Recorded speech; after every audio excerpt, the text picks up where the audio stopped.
We already planning, and next week we're going to launch Emancipation. I'm excited about that. that. Yeah, we're going to launch Emancipation. I'm going to tell you it's going to be magnificent. The Prime Minister said to us in the ministry, he made it very clear to me, Ernest, that I want emancipation celebrated like never before. No, exactly. Never before. He made it very clear. So I challenged the CDF, the creatives at CDF, to come up with a program. They brought together some of the stakeholders, the Reparations Committee, they brought together the Rastafarians, the National Trust, Archaeological and Historical Society, and they put together a program. The Anglican Church is now part of it. It's our first year. It's not the perfect program. They actually prepared a 3-year program because I told them I didn't want a 1-year program. I wanted to see the progress over the years, how we will be and upgrading the celebration of emancipation. So for the first year, I'm really excited by what will be launched. I cannot tell you too much about it. It will be launched officially next week. Okay. So even once Carnival has not reached its peak yet, we already shifted gears into emancipation. And very soon we'll start getting ready for Creole Heritage Month. My favorite time and I must of tell the you year. though, part of the August month is also Lawos. And Lawos will be celebrated in a much larger way than ever before this year. It's going to be special this year, I promise you that. And already we're moving past Lawos and starting to plan for Creole Heritage Month. I had really hoped this month that we could, this year we could have had a Creole Music Festival down in the south. The money is not really there, the limitations imposed by COVID and the challenges, but we're going to look to have Creole Heritage Month, different this year. And then we have to start going into Festival of Lights and into the ARC, whatnot. And we've already announced we're going to have jazz next year, bring back jazz in May last year. So we've already started planning for jazz next year. So no Soleil? No, there won't be Soleil. The sun has set on Soleil.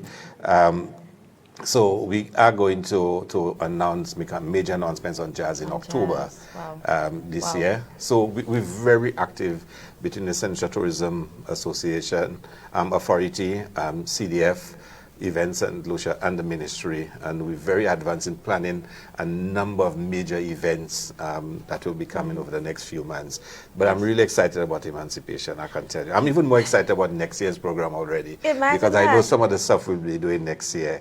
And it's going to be even bigger next year. But this year is going to be special. We really want to make a very bold announcement that Emancipation Day will be observed with significance in St. Lucia.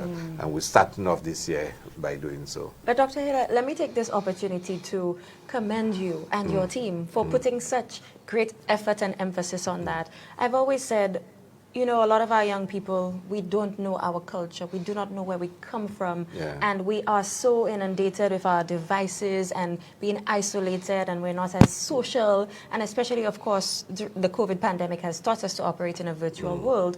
But understanding your culture, the Lawos, the emancipation, what is that? People always knew Emancipation Day to just be a holiday, go on the beach with your family. But what is that? It will be different this year, trust me. It will be different. And you just made a very important point about this present generation being immersed in the devices. We are using the devices to bring the message across. And it actually sparked a little debate among some persons who called me, wanted to discuss with me. They wanted more educational activities because they felt it had to be about lecture and articles in the newspaper and whatnot. And I was saying to them, no, that's not what I really want. I want our young people to understand emancipation, not through the lectures and not through the symposium and the articles. Use their contemporary modes of interaction to tell them about emancipation. Indeed. So that's how you reach them. No, that's how you reach them, and we're really going to have a heavy focus on it, and you will see it when the program is launched. We want our young people to be part of it. So, for example, a simple thing as a lot of our young people are involved. We speak a lot about the youth economy. They're involved in fashion, designing, modeling. So what is wrong in saying to our young people, research emancipation. Those of you that are involved in design special clothing to commemorate emancipation, to expose the meaning of emancipation to you. So they will be involved. And they're involved, and they're educating themselves at the same time. And then we have a fashion show where they show what they've designed, and the models get a chance to model clothing, and they get also to show Is this through for clothing. this year or next year? Next year. Oh gosh, I'm next year. trying to That get one you is to next tell year. me. This one won't be this year, but next year. Okay. And all of a sudden we start creating an industry around carnival, around jazz, And around that's how it should emancipation, be. around independence, where our fashion people can design clothing, our models can model it, our small entrepreneurs can start up their pop-up shops. So you can actually go and buy your emancipation outfit.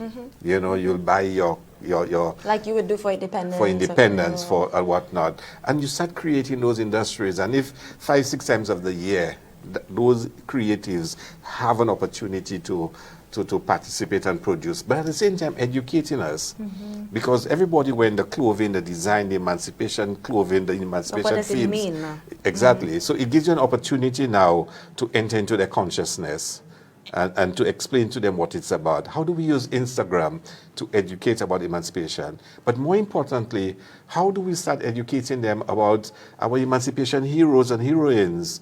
How do we do it? Using Instagram, using Facebook. That's how you reach You know, them. using Twitter, Exactly. using, TikTok, and to use You on what... TikTok, Dr. Hilaire? Me? Oh, man, So we really want to be able to do so.